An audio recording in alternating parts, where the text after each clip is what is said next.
introduction. Thank you, Shiv. I'm very happy to be here again. I'm always happy when I'm in India, I should admit. So I'm going to talk on mostly on type 1 diabetes, and I have 4 main points. The first is some, I think, clinical key points that are very important in understanding what is happening in the field of type 1. Second, genes and environment. T-cell co-stimulation, which is a topic that we have worked on, and it's more and more important with the use of new drugs in cancer that can induce autoimmunity and type 1 diabetes. And finally, my topic for 15 years, which is the immune image of beta cells. So first, a few clinical points. So type 1 diabetes is an autoimmune disease coined by insulitis with predominant T-cell infiltration and selective destruction of beta cells. Second, autoantibodies to a big panel of autoantigens. Third, and very importantly, there is an increasing incidence of type 1 diabetes over the years, plus 3 to 4% each year in all countries around the world. And finally, from a clinical standpoint, a very important observation that was made in patients who were co-twins, monozygotic twins.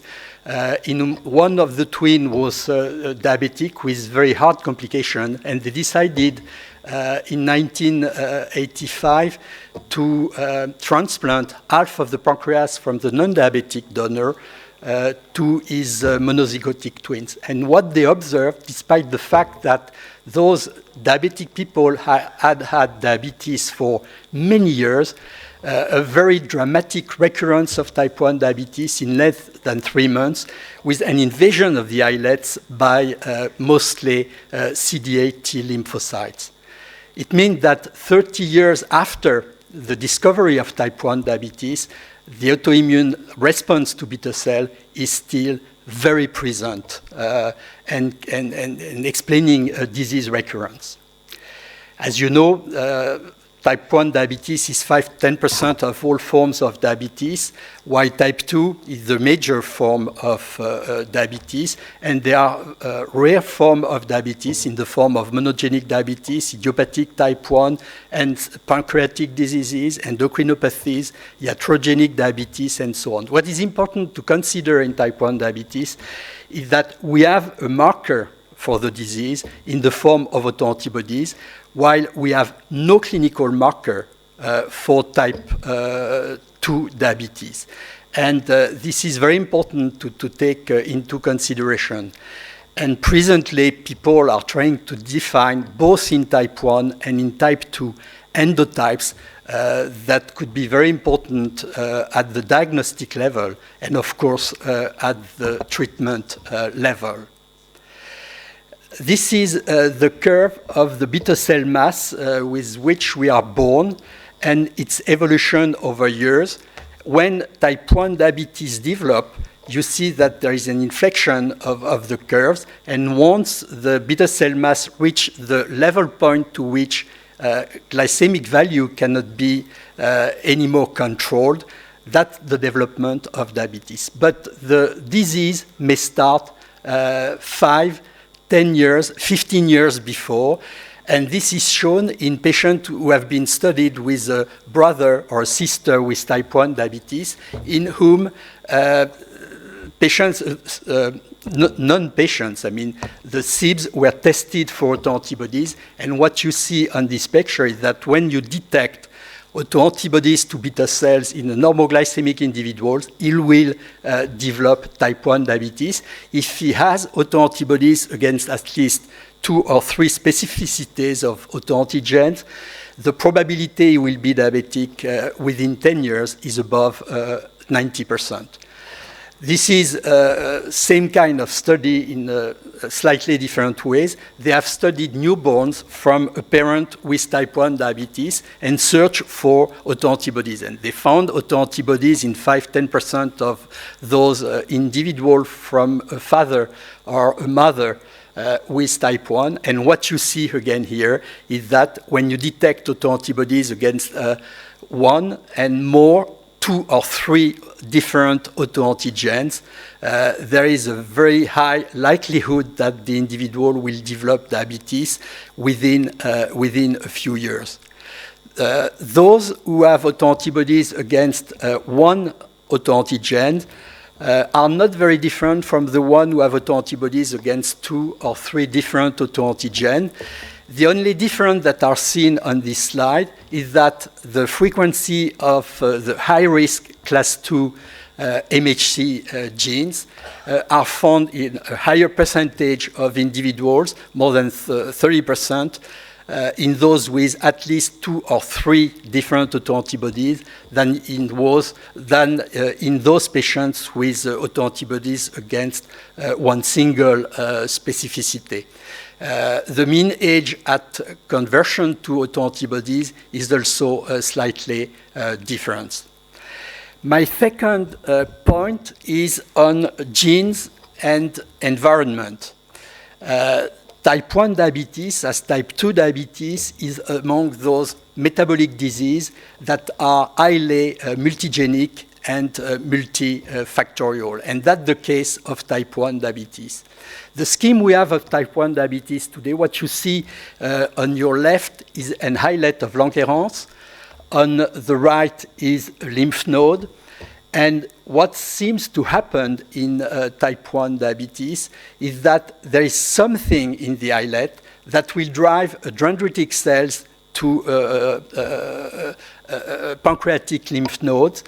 These dendritic cells being activated, and in the circulation you have T cells that walk every day in all lymph nodes, and once there is a T cell that are a T cell receptor that is specific for what is presented by this activated dendritic cell that is coming from the islet, the T cell will get activated, proliferate, and get back to the islet where you can see the development of insulitis. What is the big question mark in type 1 diabetes, as in many of those diseases, is what event take place at start of the disease. And the molecular marker we have today are first expression of class 1 major histocompatibility antigens, second expression of interferon alpha gene, and third expression of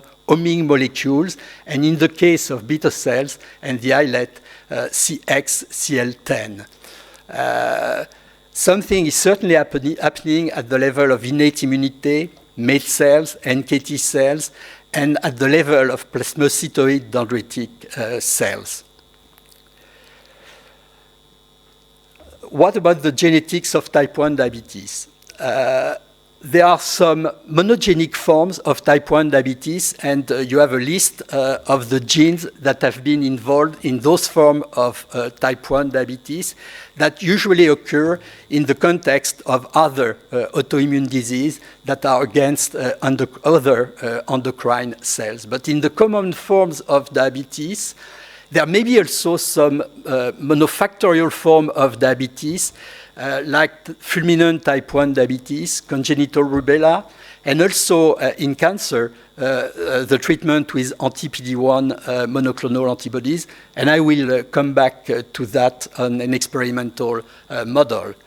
But in the common form of diabetes, what is striking is the number of gene variants that are linked to the development of the disease, more than 40. In type 2 diabetes, it would be more than 300, 350. So many gene variants linked to the development of type 1 diabetes. And second, many environmental factors that have been involved, but there is no single environmental factor that is triggering the disease. It's really a whole panel of different factors that will drive the autoimmune process. So many genes on one side, many environmental factors on the other side. Those are the gene variants that have been discovered. Part of them, I said more than 40. What is very striking in type 1 diabetes is that there is one variant that has a very important impact on the development of type 1 diabetes, which is antigen presentation. And antigen presentation is really at the start of a lot of autoimmune processes. And in the case of type 1 diabetes, there are very high susceptibility genes within the MHC with a risk factor that is reaching 10. To give you an example, in type 2 diabetes, the gene variants with the highest risk are at a risk around 1.5. Here, it's 10. But to get a genetic test, geneticists consider that you need risk factors that reach 50 or more than 50. So even with a risk variant that is very high in type 1 diabetes, we are very far from a genetic diagnostic test. And many other variants have been attached to the development of type 1 diabetes. Beyond the major histocompatibility complex, 5' VNTR of the insulin genes is conferring a risk that is around 3, 2.5, 3. And then there are a huge batch of other variants that all impact on the development of the immune responses. Some are responsible for very high-speed immune response. I used to say that the genetic background of type 1 diabetes is the equivalent of a genetic background of a sportman who will run 100 meters at the Olympics. Very different from the genome that is controlling the immune responses of people who are at risk of cancer. They would be very bad at 100 meters, but very good at the marathon.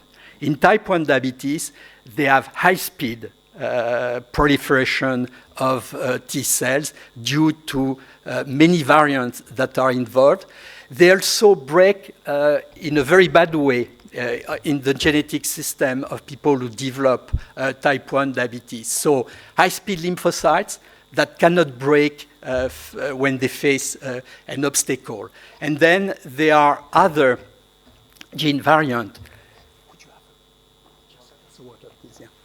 Other gene variants that control innate immunity, that control lymphocyte selections, and some who control the response to viruses. So many gene variants, most of them with a very low impact and risk factor of development of type 1 diabetes.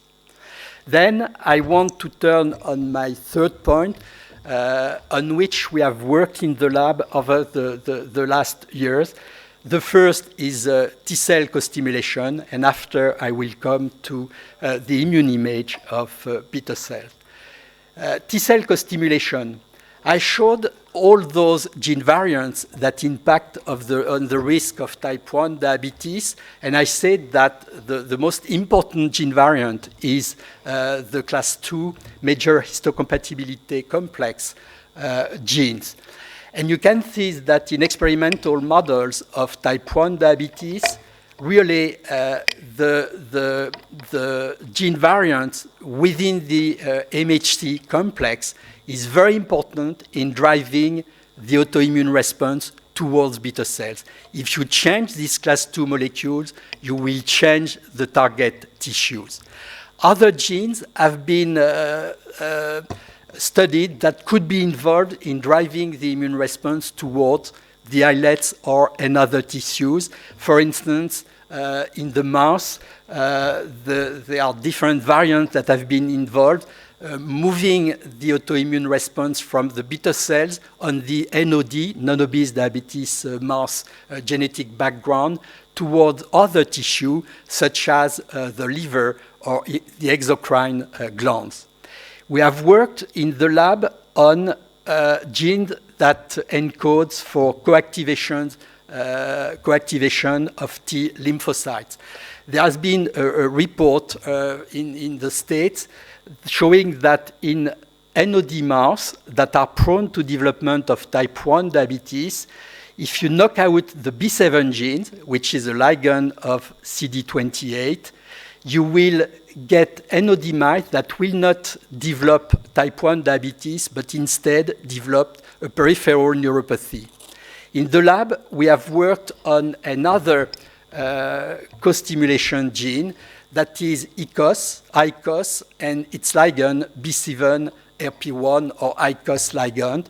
We have knocked out these genes, those genes, on the NOD mouse background. Again, that is a background, genetic background that is prone to the development of spontaneous diabetes.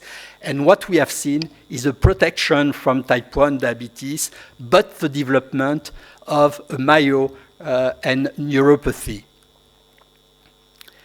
So, to get activated, a T cell needs to recognize its antigen in the form of a fragment of a protein that is presented by an MHC molecule, and mostly an antigen-presenting cells, a class 2 MHC molecule.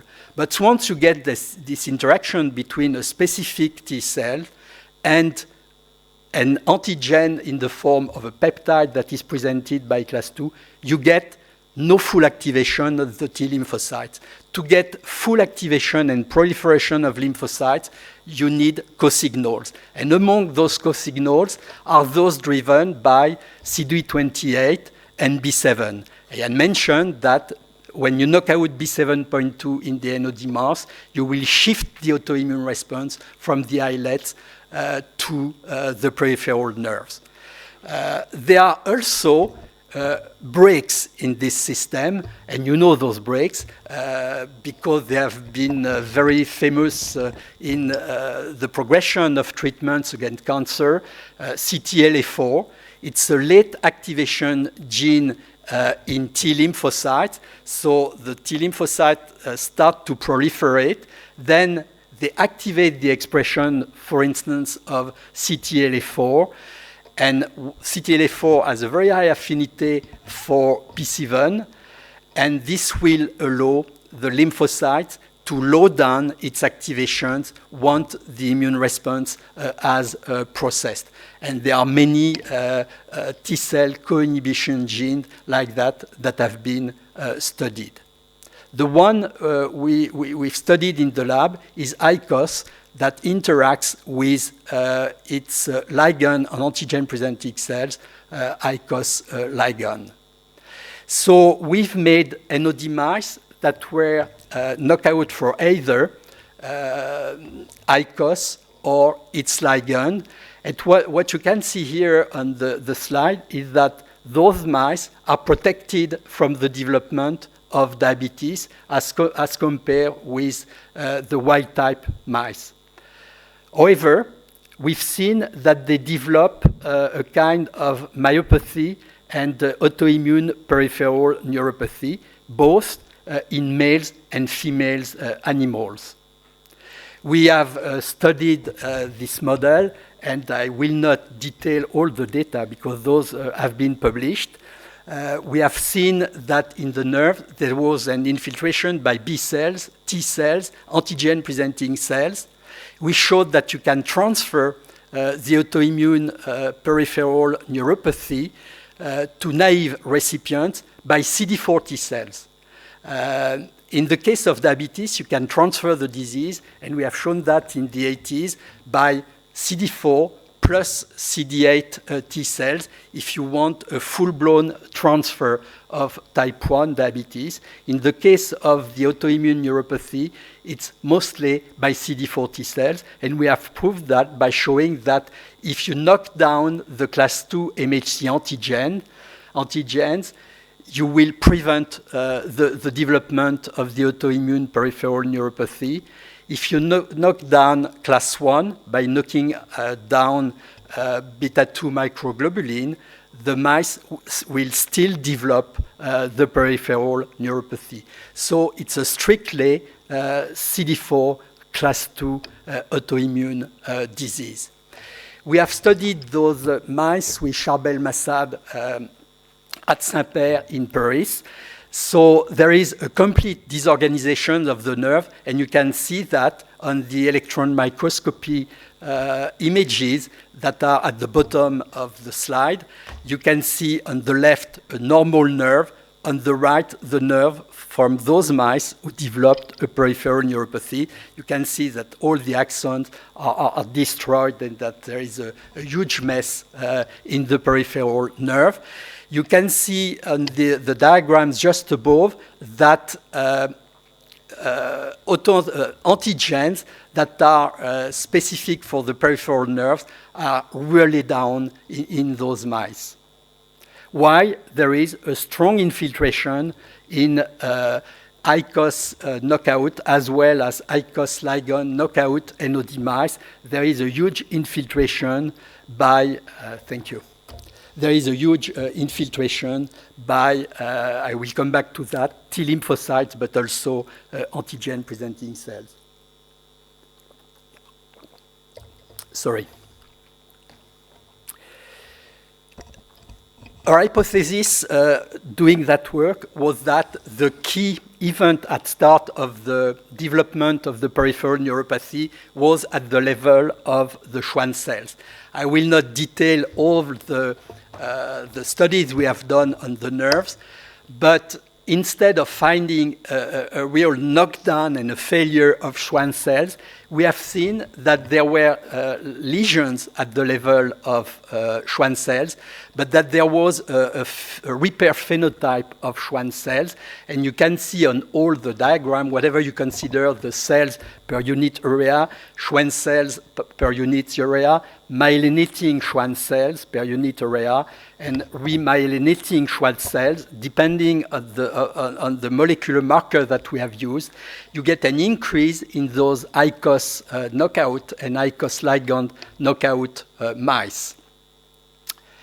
We have done RNA-seq on those nerves, and basically most of the genes that were either decreased or the expression of which was increased, and this is on all these diagrams, were not at the level of the nerve itself, the Schwann cells, but were at the level of first immune cells, which was very expected because it's an autoimmune response, but second, at the epineurial level, and to a lesser extent at the level of endothelial cells. So we were expecting modification of gene expressions at the level of Schwann cells inside the nerve. What we found was modified expressions of genes outside the nerve at the epineurium levels. I must say that we are working on that.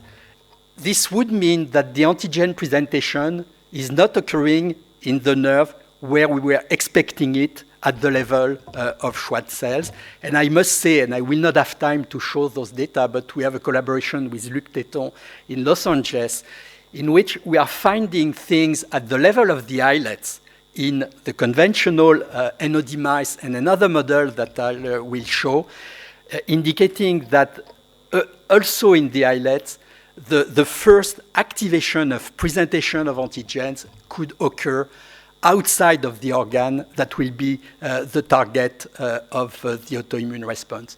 Just a few words on another co-activation molecules, actually probably a co-inhibitory molecules that we have worked on, which is TIGIT. Why have we worked on TIGIT?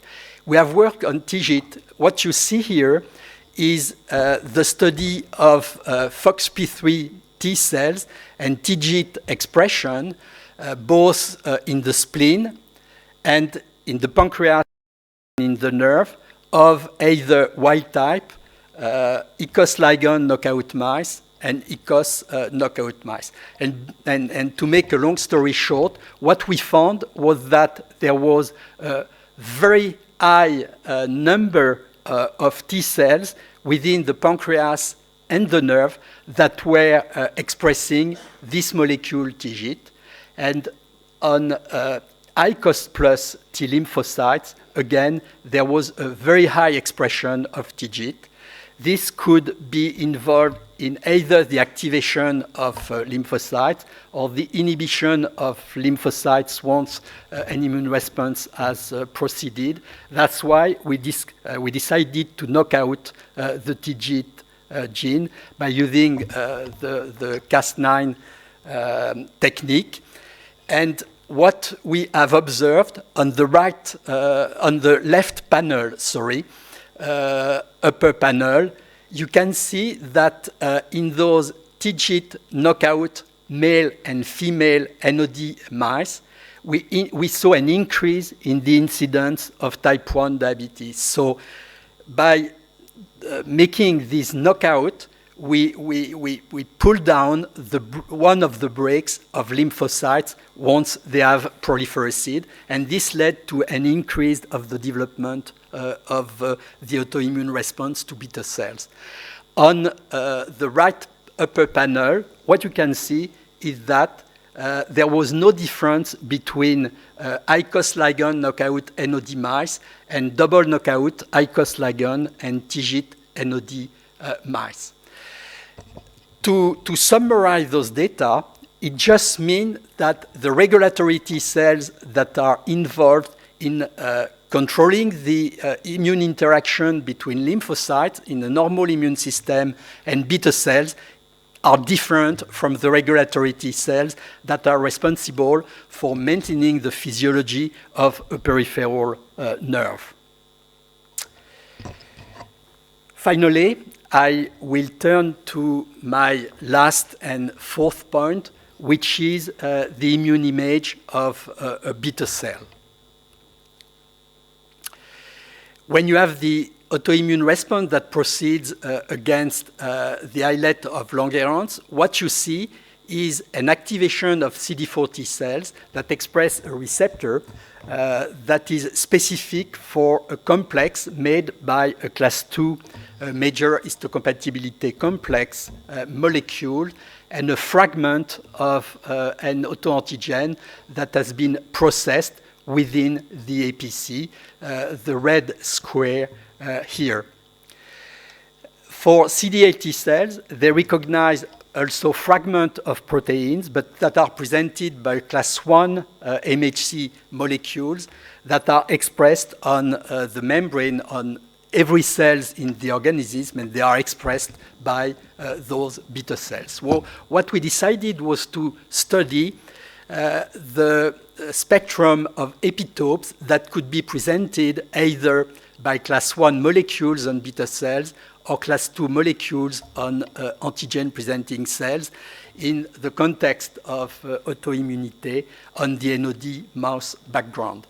I will not show the data because they have been published quite a while ago, but you know, the mouse is is peculiar in the sense that the mice express two insulin genes that are on different chromosomes, as opposed to the human who expresses only a single gene on a unique chromosome.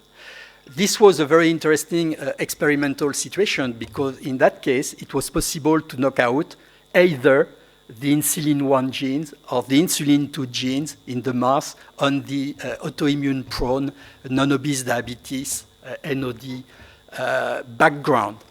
And when we did so, we were struck by the fact that when you knock out the insulin 1 gene, you prevent the development of type 1 diabetes, while when you knock out the insulin 2 genes, you will accelerate the development toward type 1 diabetes, exactly as in the previous knockout I showed of TIGIT, where you accelerate the development of type 1 diabetes. Other labs in the world have knocked out the genes for two other autoantigens, glutamate decarboxylase and IA2, and this did not modify the profile of the autoimmune development in the NOD mouse, which means that at least in this model, insulin is certainly the primary autoantigen in disease development.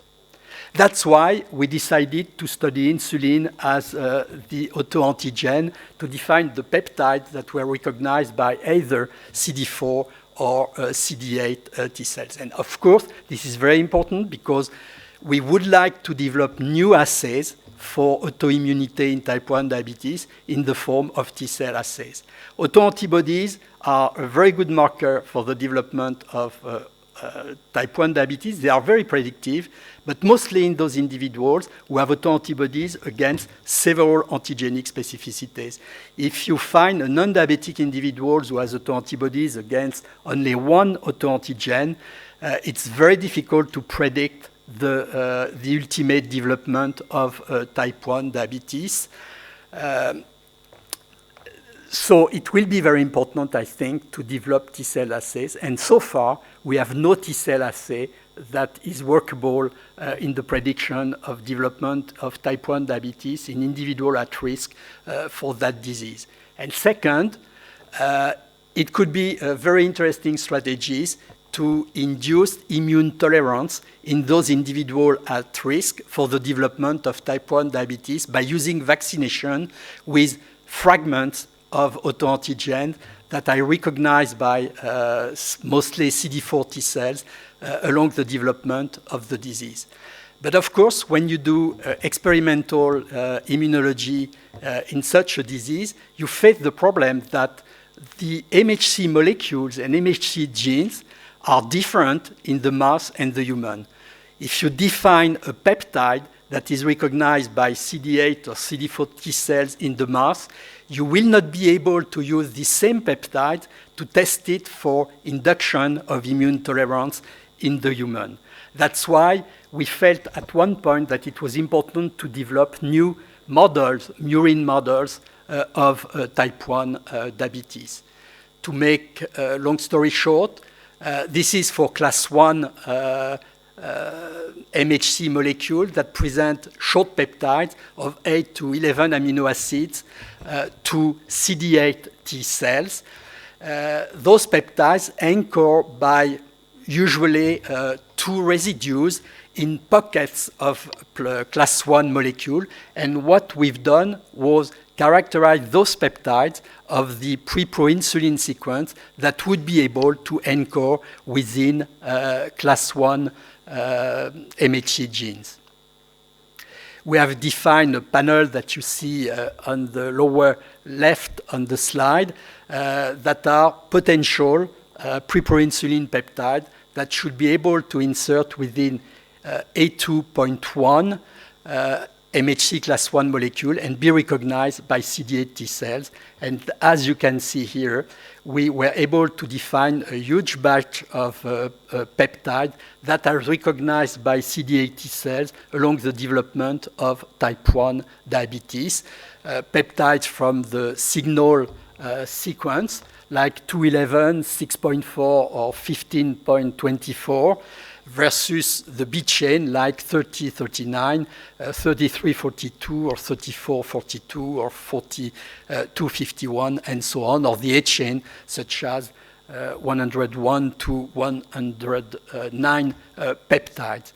And we've used an assay to detect those cells in the blood by making tetramers combining MHC class 1 molecule with those different peptides. And as you can see, you don't detect CD8 T cells that are specific for any of those peptides and recognized by the corresponding tetramers in the blood of a normal individual on the left, while in 2 diabetic individuals with recent onset type 1 diabetes, you can identify a huge batch of those CD8 T cells that are specific for any of those peptides. Any of those peptides, you can see here with the whole panel of peptides that we've used, that mostly CD8 T cells will recognize 2 peptides in the signal sequence, 614, 1524, and 1 peptide in the middle of the B chain, which is 3342. What is interesting, and then you have individuals who will recognize some other peptides, but which with a much lower frequency. But what has been striking is that in those individuals with recent onset type 1 diabetes who had not been treated with insulin, most CD8 T cells were against signal peptide sequences. Why? In people with long-standing type 1 diabetes and a treatment with insulin for years, most CD8 T cells were recognizing a B-chain peptide, 3342. And if you come back to my introduction, remember that in those individuals, if you graft the hemipancreas from a monozygotic twin who is discordant and don't develop type 1 diabetes to the diabetic twin, there will be a recurrence, a very rapid recurrence within 3 months of the autoimmune response, with a very long memory of those cells that are involved in the diabetes process.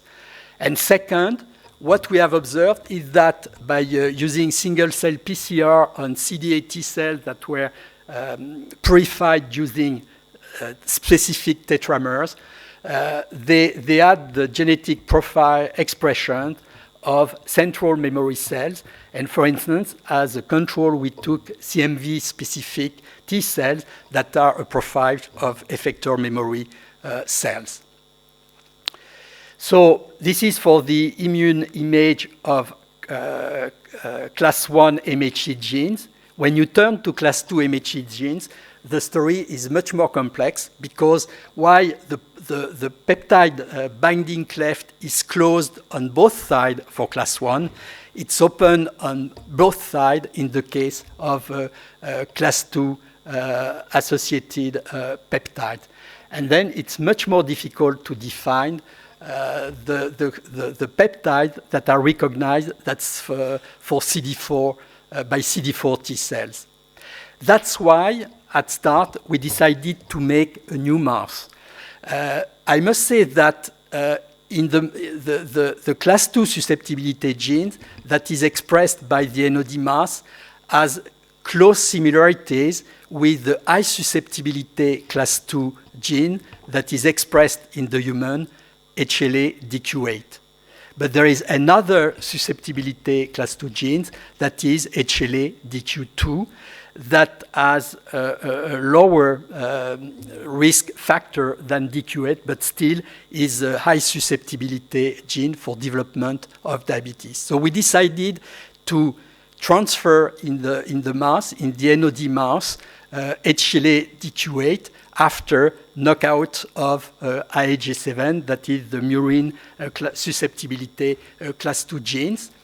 We also decided to knock out the 2 insulin genes and replace it by the human insulin genes to generate what we called the YES mouse, which is a mouse, I call it with glasses. It expresses class 1, A2.1, that in Caucasian is the most frequent class 1 gene expressed and is a weak susceptibility gene for type 1 diabetes, and DQ8, which is the high susceptibility genes, along with the human insulin gene. In that case, you make a mouse in which if you define a peptide that is presented by a class 1 or a class 2, you will be able to directly apply this peptide to the human. Those mice are pretty normal. If you look at the beta cell mass, IP glucose tolerance test, IP insulin tolerance test, they are mostly in the normal variation that you see in different mouse strains. You can see that their islets are very similar to the one of the control, that is non-diabetic NOD mouse. And as you know, this picture is quite different in the mouse and in the human. In the human, you would have beta cells that will be dispersed all over the islet, such as glucagon cells. As in the mouse, you see that all the glucagon cells are in the periphery of the islets. This was quite a huge effort. It took 4 years to make this YES mouse, so we really thought that it was very important that it would develop type 1 diabetes. So we decided to introduce another transgene that is RIP-B7. RIP is for rat insulin promoter, and B7 is this coactivation molecule that is interacting in the human or in the mouse with CD28 to get the T lymphocytes to proliferate once it has recognized its antigen complex on MHC molecule. When you get the expression of this coactivation molecule in a beta cell, in a way you transform these beta cells in a kind of cell that is able to present antigens, a kind of antigen-presenting cells. And then what you would expect, and this has been shown in the 90s, you will get the possibility of developing an immune response directly between a CD8 T cell that will be activated and a target cells such as a beta cell. So you could expect that those mice could develop naturally type 1 diabetes, and actually that's exactly what we observed. You can see on the lower panel on the right the development of diabetes, both in male and females, in those RIP-B7 mice. And you can see on the upper panels the development of insulitis and the destruction of the islets on the right, with very few remaining beta cells that are shown in green, that are shown in it's glucagon cells. But you can see that the islets is completely disorganized with some glucagon cells. You were seeing them in the normal mouse in the periphery of the islets. Now you see glucagon cell in the middle of completely destroyed islets. You can get the lymphocytes from those islets in batch. There are CD4 and CD8 T cells and antigen presenting cells. You can study the recognition of a bank of preproinsulin peptide, and you can see that, as in the case of CD8 and class 1 MHC molecules, that a huge batch of different peptides are recognized depending on the mice, but some are more recognized than others. But there is a huge batch of different peptides that are recognized by CD4 T cells. In the case of CD8 T cells, what is very interesting is that the CD8 T cells that we were able to detect and got activated along the diabetes process in this humanized mouse were exactly the same than the one we had previously defined in the human. That makes certainly the model very valid. I mentioned in my introduction that there were many environmental factors that were involved in the triggering of type 1 diabetes in the humans, but no unique environmental factor that could be identified as at the initiation of the disease process. So, of course, this mouse, which in the yes form, without a transgene such as RIP-B7 in beta cells, I showed that it was quite a normal mouse. So we use it to see if we could trigger the development of autoimmunity by environmental factors. And so far, we have used two. The first is poly-IC, which is a RNA sequence that mimic the role of some viruses.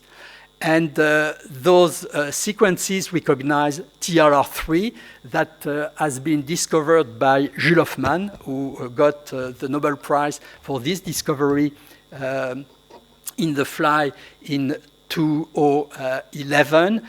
And you can see that TLR3 is weakly expressed in a normal islet on the upper panel on the right. But when you inject poly-IC those RNA sequences in the mouse, you will see a huge increase in the expression of TLR3 all over the islets and by most endocrine cells. When we inject poly-IC to those yes mice, they will develop type 1 diabetes.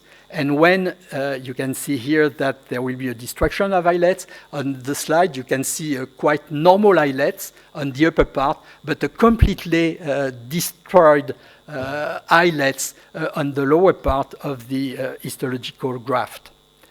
We also addressed whether the injection of poly-IC could accelerate diabetes in the RIP-B7 mouse that develop spontaneous diabetes, and the answer is yes.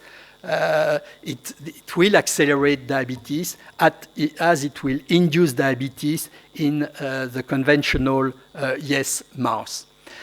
And I will finish by a recent study that is going on in the lab, in which we address whether there were other environmental factors that would trigger the development of autoimmunity to beta cell in the yes mouse.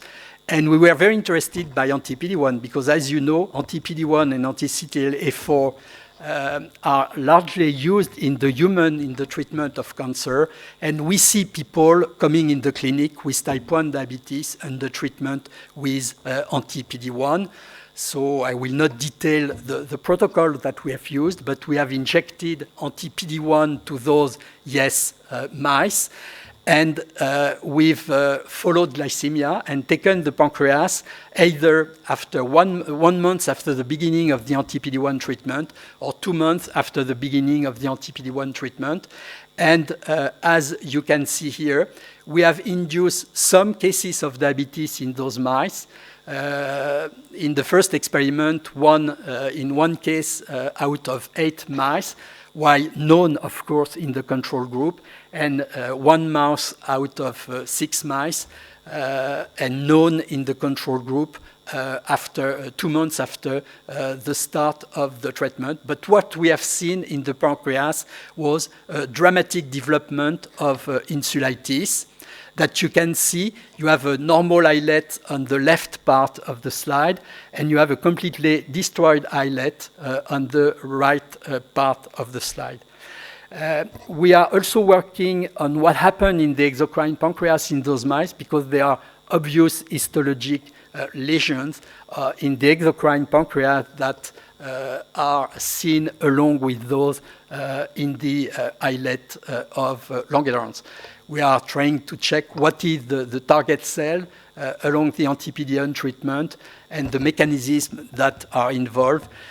From the first data we have, it's very likely that what we are doing is with anti-PD-1 is hurting really the FOXP3 T cells that are regulatory T cells that control the autoimmune disease, and which we have shown in the late 80s as involved in the control of the development of autoimmunity in the NOD mouse. So I want to acknowledge those, the scientists who have worked on most of the projects that I've shown, and mostly right now in the lab, Sandrine Luce, who has developed the humanized yes and RIP-B7 mice, Rasha Baraka, who has been working in the lab of Charbel Massad in Paris on the peripheral neuropathy, and Pamela Oveis, that is working on the humanized mouse and induction of the disease by anti-PD-1. The building you see on the left are the one in Cochin, and the one that has been cycled with red lines, Blaise Pascal is supposed to have written part of Les Pensées de Pascal in the 17th century in these two, behind those two windows. And I think he has a sentence in Les Pensées that is quite important in science, even if it was in the 17th century. Contradiction is not a sign of falsicity, nor the lack of contradiction a sign of truth. It was more than 250 years before Karl Popper, who put on the principle of refutation. But Karl Popper also stand that optimism is a moral duty, which I very strongly believe. Thank you very much. Long live India and France friendship.